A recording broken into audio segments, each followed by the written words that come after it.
Hello everyone, this is Christy Frakes with Equines Unlimited, and we are here on a very warm and humid evening.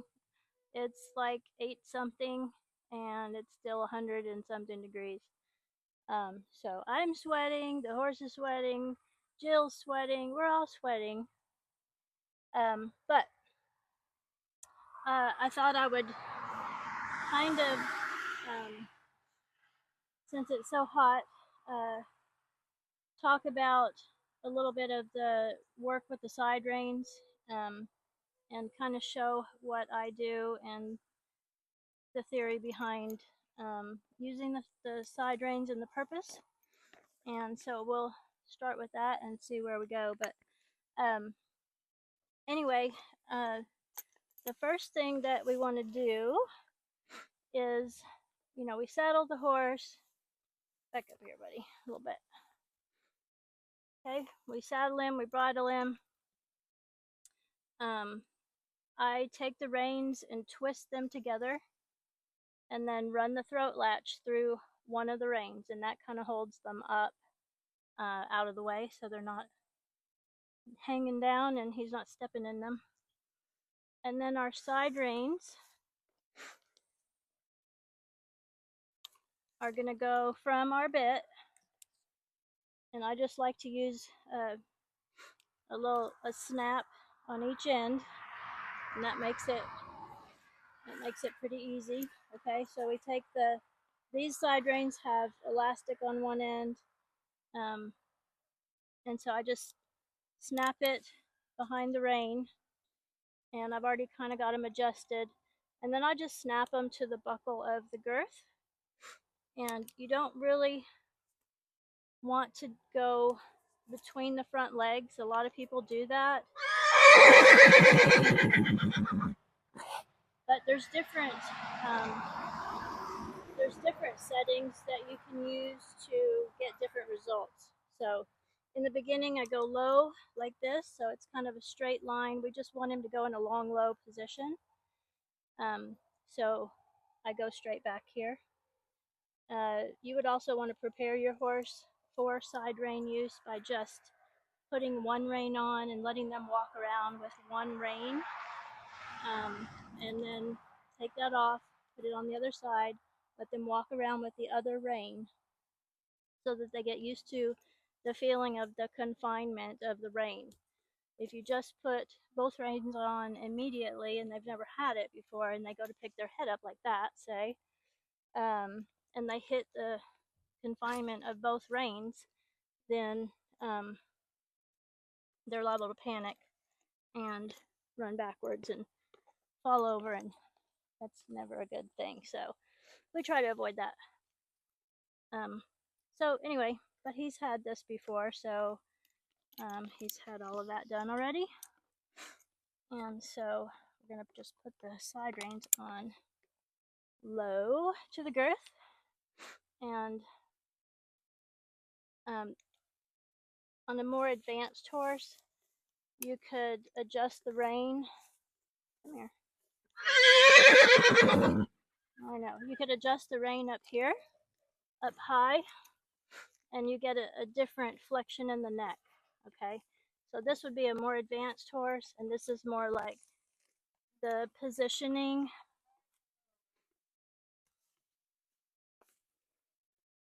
Whoa. And this would be like more of the positioning of the rider's hands up high. Okay, but for right now, we're going to start low because he just needs to go around and have a little loosening up moment. So this would be easier to do a demo if I had a handler just to hold him, because again, he's a racehorse, he's away from his buddies, he's not liking that at all. He will get better and not so anxious about it, but it takes time. And anyway, so he does the typical washing out, is what we call it, where they just get nervous and anxious and whatnot. So I wanted to, if I can get into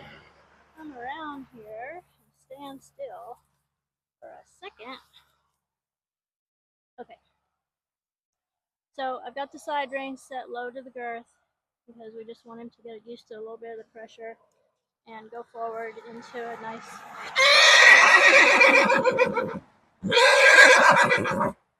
gentle contact. Again, the side reins are not holding his head down. They're just suggesting that he go forward in a round frame.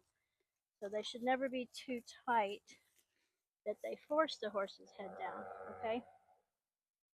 Now, as far as the lunge line goes, I go through the bit, the ring of the bit, around again, and then snap it to the far side. Okay, so this is if we are going to the left. Okay, so I'm just let him move around now. That's really what he wants to do.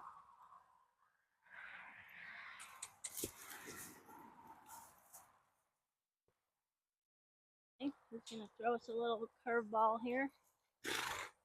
So I'm gonna flip this rope behind his butt, and it gives me an opportunity.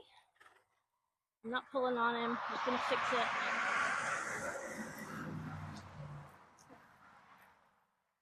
Possibly. My rope isn't very heavy, so I'm not sure this is gonna work out very good. But the idea is, he's way faster than me. We're gonna send him around here to the left.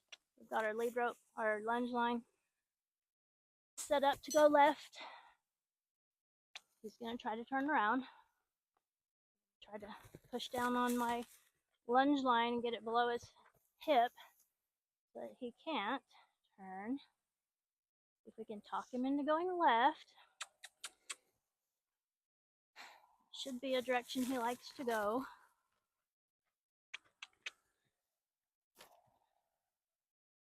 Yeah.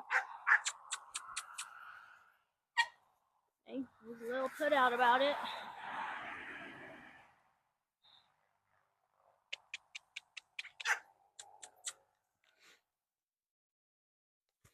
But I guess, you know, everybody's getting to see the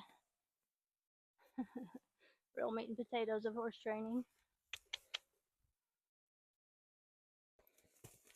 Horses have their own agenda a lot of the time. So when he turns to the fence and he wants to go right, I'm just going to kind of stick to my guns here. I'm aware that he's going to kick at that rope when it hits his butt cheek. And that's okay, as long as I'm far enough away that he can't kick me.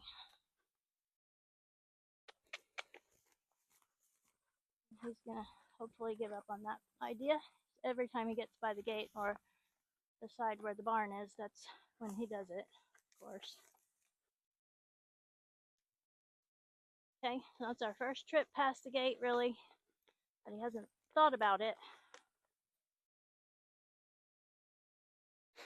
All right, good sign. I got 2 trips around.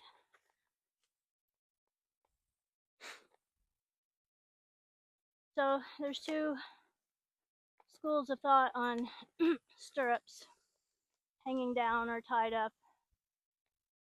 Either is fine. I personally don't mind if they hang down. You know, I like my horses to adjust to things not being quite so perfect. Real life, horse shows, environment, trail rides, you know, unskilled riders, even skilled riders. We make mistakes, and horses need to be able to accept those things somewhat. And so desensitizing with the stirrup hanging down, banging his belly a little bit is, in my opinion, not a bad thing. If you had one that was too sensitive to accept that, then you might want to go back and do a little more groundwork, a little more desensitizing and whatnot before you go any further, because they got to be able to live with some things, you know. my leg is going to be there. My boot heel is going to be maybe bouncing into his side when it's not supposed to. Sometimes nobody's perfect. Nobody rides perfectly. I can think of maybe 2 people, 3 people in the world maybe that ride perfectly, but you know, things happen. So anyway, it's not a bad thing for that stroke to be bumping in and desensitizing him a little bit to real world situations.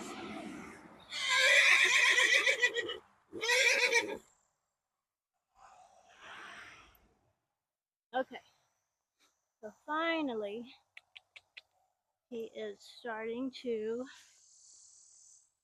think about what's going on in this round pen and not what's going on at the barn so much. We're not quite there, but he's starting to think that way. He's walking, so I'm going to allow him to walk. Right? That's a good thing. So that tells me that he's, one, maybe appreciating a little oxygen, but 2, sometimes that's that's a good way to get to the place where they can keep the marbles in the middle and use their thinking side of their brain a little bit.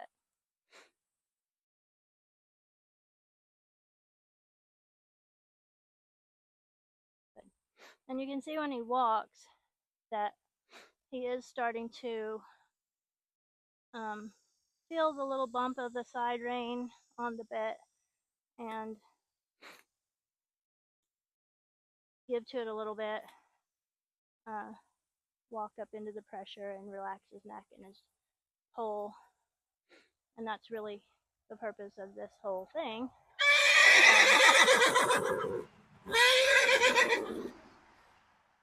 Sometimes you get more than you bargained for, and you know, I didn't expect him to be this washed out or worried tonight, but you never know. You just have to deal with what horses bring to the table each day and work through it.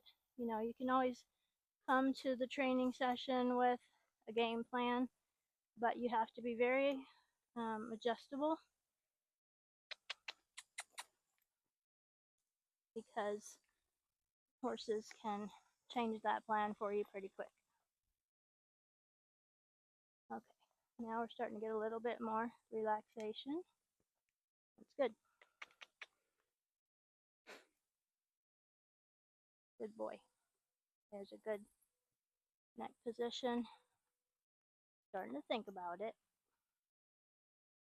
Okay, so I'm going to see if he'll stop. Whoa. And he would like to eat this green grass. We've had like 7 inches of rain in the last week, and mosquitoes are out of control. The grass is out of control. We have a lot of hay in the area, which is a blessing, so we'll take that. But gotta get to mowing. Okay, so again, I take this, let me turn him around here, maybe you can see this. Good boy. Okay, so I take this snap and then I run it through the ring of the snaffle and back around again, and then I reach under here and I clip it to the other side, the other bit ring underneath his chin. Okay, and that just gives me a little more direct feel on both sides of the bit, inside and outside. If I only put it on inside and outside, if I only put it on the inside, then I'm just pulling the bit through his mouth. Walk on, buddy. Put this one down too. All right, walk on. Let him walk out there.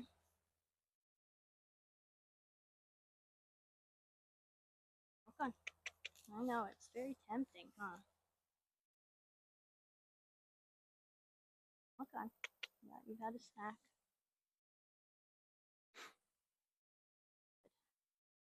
All right, so we're gonna trot.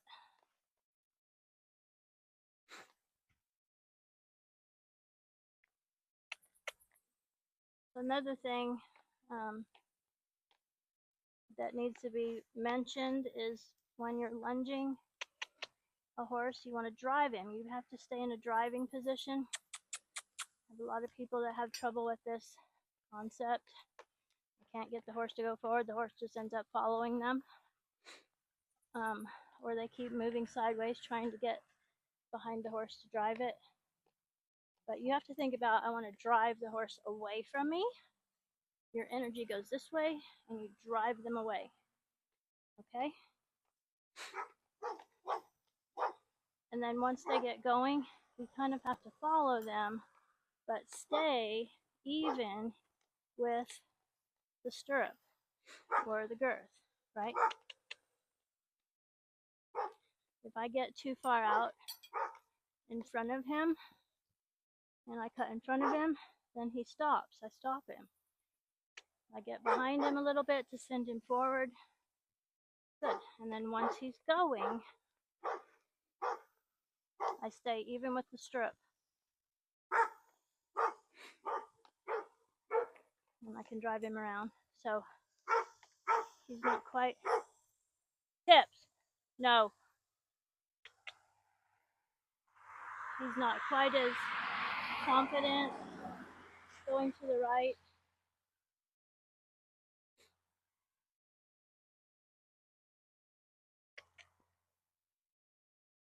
Okay, I didn't ask him to stop.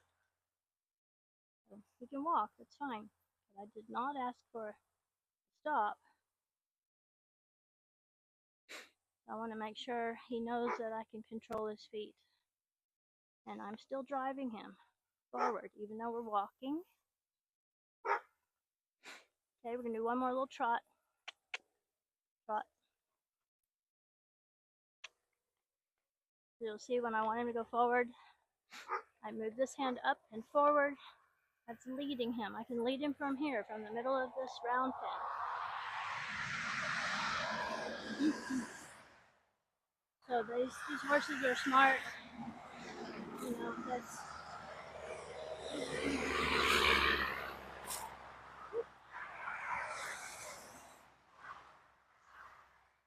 this is how they survive, by being very aware of things changing in their environment, body language.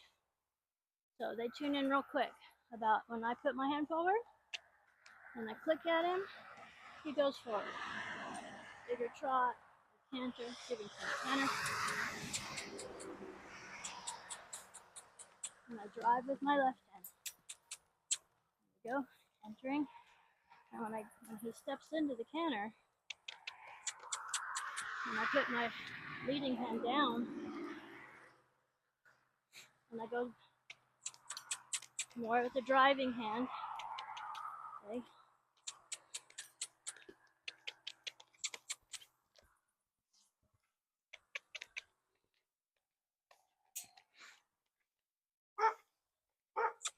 Lead him, drive him. Okay, we're gonna trot, so I slow down, and he slows down. I bring everything together. My arms come down by my side a little bit more. I slow down, maybe take a deep breath. Okay, I'm gonna do the same thing to walk. So I slow my walking down.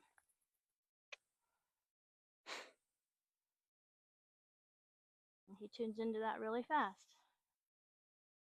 Good boy.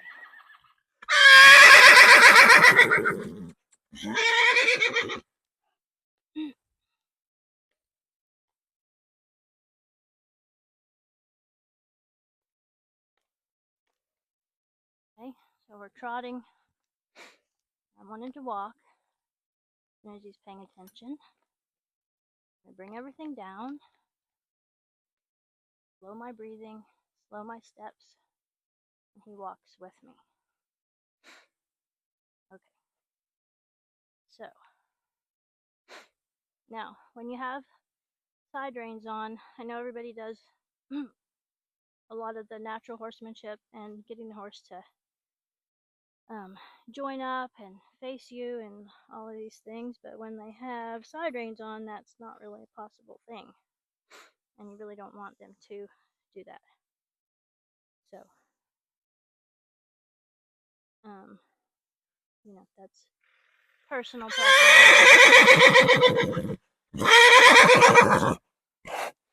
But generally with the side reins on, you just want them to walk and then stop, and then you approach them and they just learn to stand. So I know, you are very loud. Okay, let's take a break.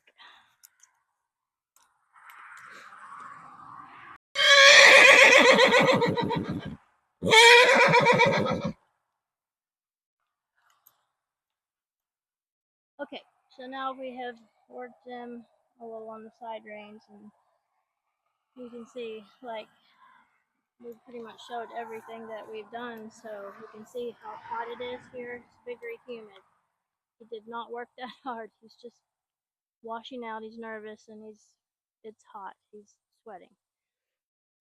Okay, so the next thing in the process of his training is that we need to get him moving away from our leg, learning to leg yield, learning to be respectful and mindful of our leg, so that we can start to communicate with him and get him connected better, hind leg to the bit, and start to, eventually then we would do more lateral work, because the next thing after that is going to be a little shoulder in position and smaller circles and all that stuff.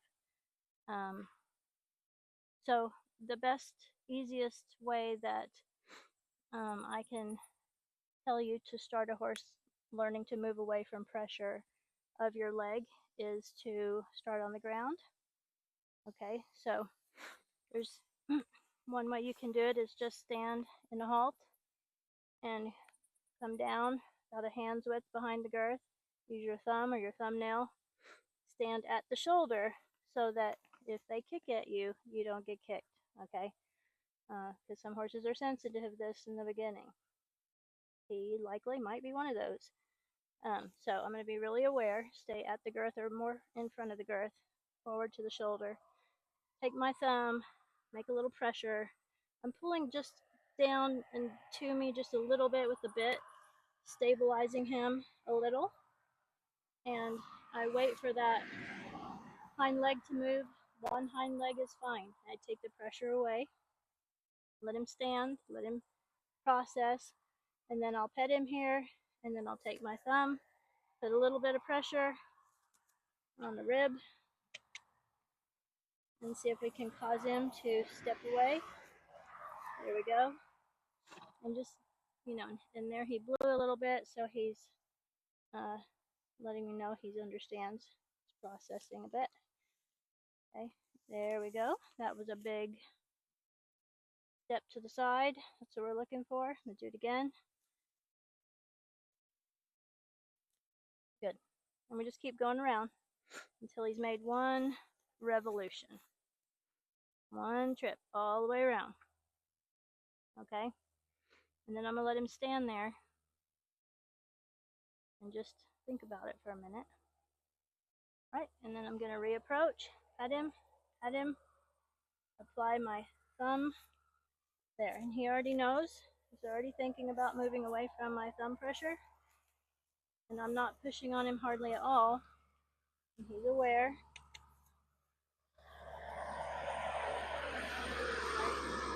So let's do that. And so this left hand that has a hold of the rein is just keeping him from going forward so much. I just really want him to stay basically stationary and move his hind legs. And what I would like him to do is cross his hind legs over like that. The left hind crosses in front of the right hind. That's what I want him to do. That's important. This little bit of education that he's getting right now is going to turn into the turn on the forehand. Now when he just starts to walk a circle around me, I just stop. stand still. Let him find a place to stop his feet, and then I'll see if I can get him to cross over again. There we go. Good. Okay. Pet him. Walk forward. I'm going to do the other side. So again, desensitize him a little bit. I'm over here. Pat him on the shoulder. Pat him on the belly. Okay. I'm going to turn him around so that we can have a look at what we're doing. Oh. Okay, so again, it's right here. Take my thumb, stabilize him with my right hand on the rein, and just a little pressure. Now he moved 1 foot, so I'm going to take the pressure away and let him just realize that that's how he solved the problem. Okay. So again, a little pressure till he moves. I'm really looking for that little right hind to step away.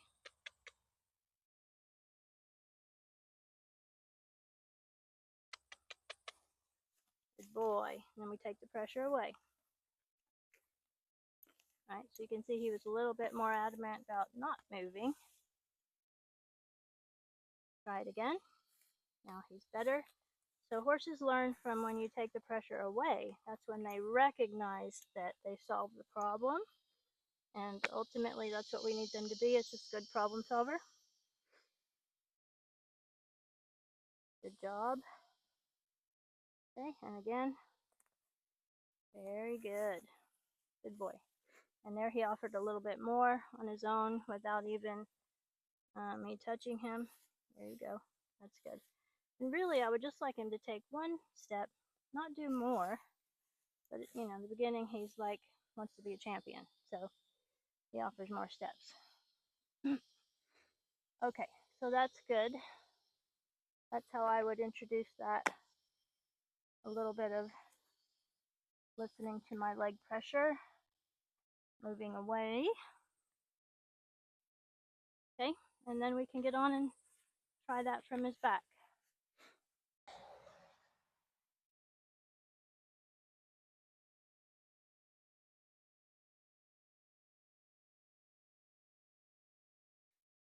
Okay, are you filming?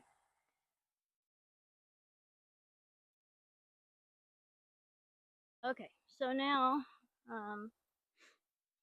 we're going to see if he can understand that little bit about the leg pressure with me on his back.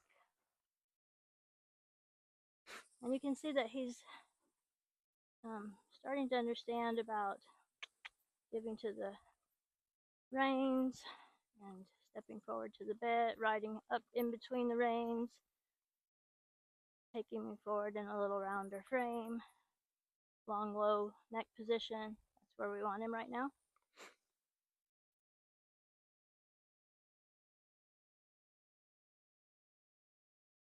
Okay, so I'm going to find a place here and do a halt. And then I'm going to use the fence to help me in the beginning, give him the idea of turning on the forehand or moving away like we did on the ground. So what do? I find a place to halt where he's comfortable and ready to stay and stand and listen. Okay, if he wasn't ready to stay and stand and listen, then I would keep riding him a little bit more until he was relaxed enough to do that. Because like we've said in the past, to teach them anything, they have to be in that frame of mind where they're relaxed, they find some relaxation, and they are using the thinking side of their brain and not the reactive side. So if your horse is still using the reactive side, then you need to do a little more groundwork, or you need to do a little bit more riding, get a little more steam out of the pot until they're ready to learn. So I'm going to set him up for this by bending him, flexing a little bit with my right rein towards the fence. Okay, and then I'm going to use my right leg, press release, press release. I'm holding him in a bend to the right.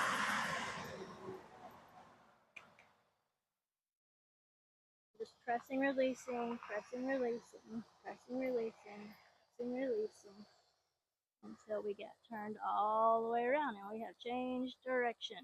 Okay, so it wasn't a perfect turn on the forehand by any means, but he got the idea how to move away from my leg. So I've just transferred the information from my thumb pressure to my heel pressure. Okay, so now I'm going to walk around this little round pen. Let him feel like he accomplished something. He's a winner, right? He figured it out. We want these horses to learn how to learn. That's the ticket. That is the secret to horse training. You have to give them the time and opportunity to learn, to be a problem solver. That's what we need them to be, so that they're always looking to help us solve problems. And the problem might be that, hey, I'm not forward enough, or hey, I'm too forward, or I don't have enough bend, or whatever the case may be, right? So we recommend or suggest to them something, and then we have to hope that they are willing to try to be a problem solver and help, themselves figure out what it is we're asking them to do or change. Okay, so we did a pretty good turn off of the leg with the right leg. Now we're going to do the left leg. Not use that. Okay, so I'm going to flex in with my left hand towards the fence. This is my left leg. You always use the same hand in conjunction with the same side leg. So I'm using my bending left rein and my press release. I'm just holding the bend. Now he thinks that means go backwards, obviously, okay? So I'm just gonna stay with what I got, hold what I got till I get what I want, basically, till I get a hind leg to move over.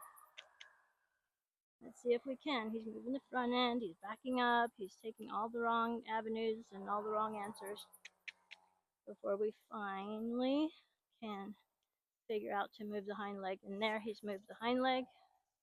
Good, and I'm gonna let him stand. Take the pressure away, walk on. Walk on.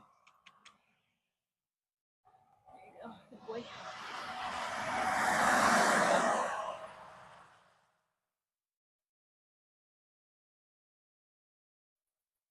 Okay, so that was pretty good. I'm gonna turn him around and set that same side up again because he had a little more difficulty with that. And I'm gonna go right back around to where we started this process a minute ago. Find that spot, set him up for it again. Right up here top of this little hill. Lovely up down mountain. Right, now let him find a place to get his feet swapped. And then I know he's in enough relaxation and thinking side of his brain to accept the training. Think through the problem, be a problem solver. I'm going to bend in with my left rein. Bend left. Okay, left leg, press release until it goes.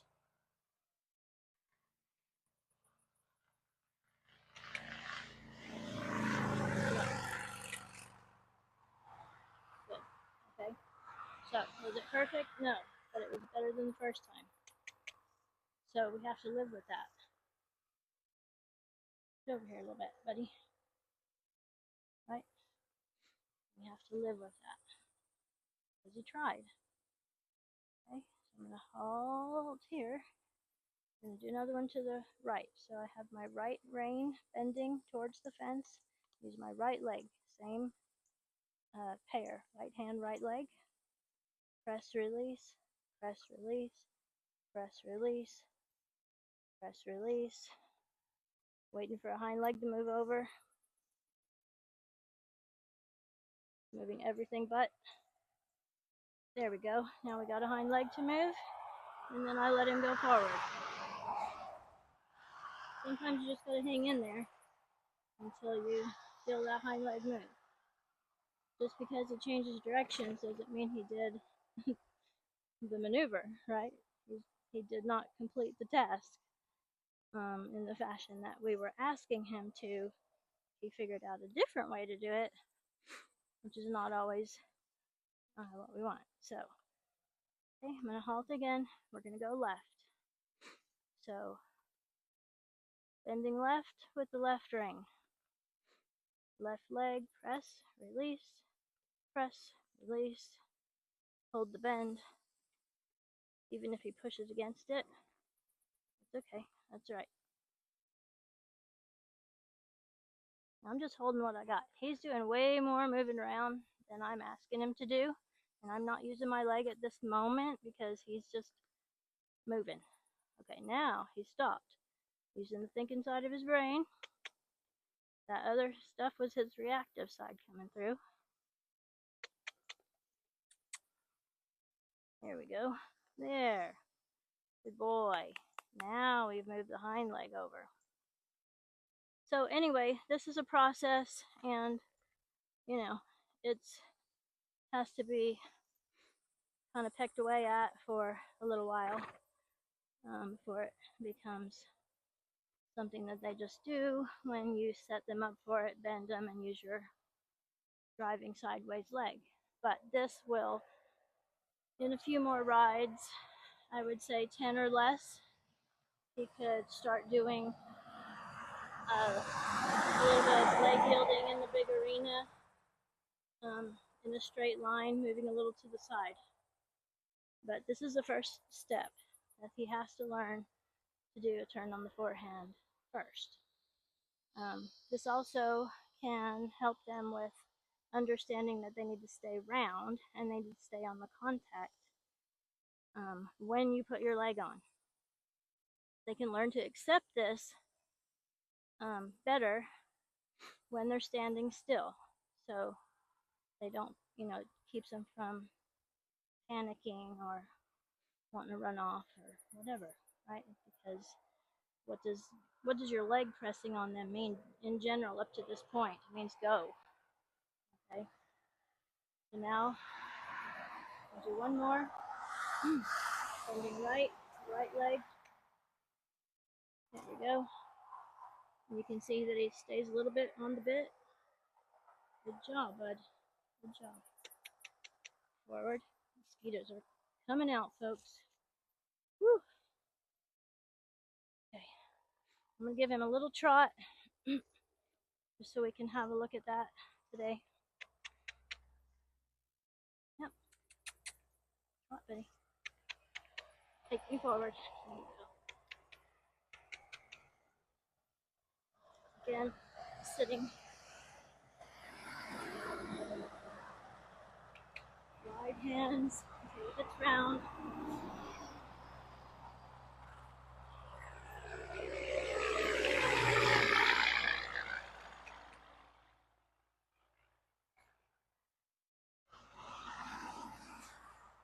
When he's round, you can see I narrow my hands together. I'm at that point and I can trust him a little bit to stay round.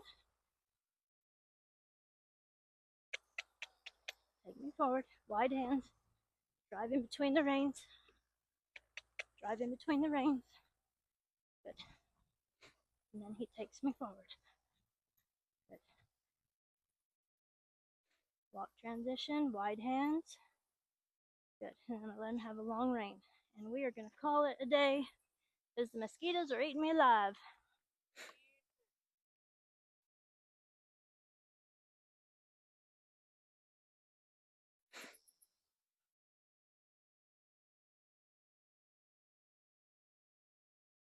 Okay, so let me do a farewell.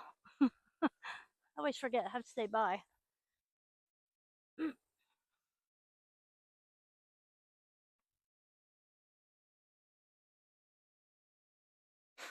Okay, so I'm pretty happy with what we got done today.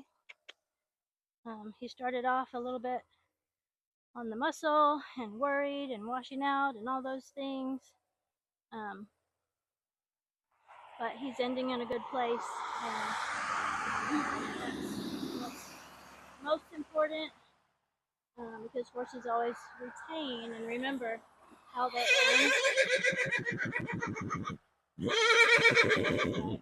end a session and not how they start. So you always want to, even if something is not going your way or whatever, there's some confusion, things aren't going well, find something that the horse can do well, or even if it's the simplest thing, walking circles, stopping, backing up, whatever it is, something simple. And let him do that for 5 minutes and then call it a day, because that will resonate with him and leave your horse in a good place, and that's where they'll start the next time, hopefully. So until next time, we'll see you later. Thanks, guys.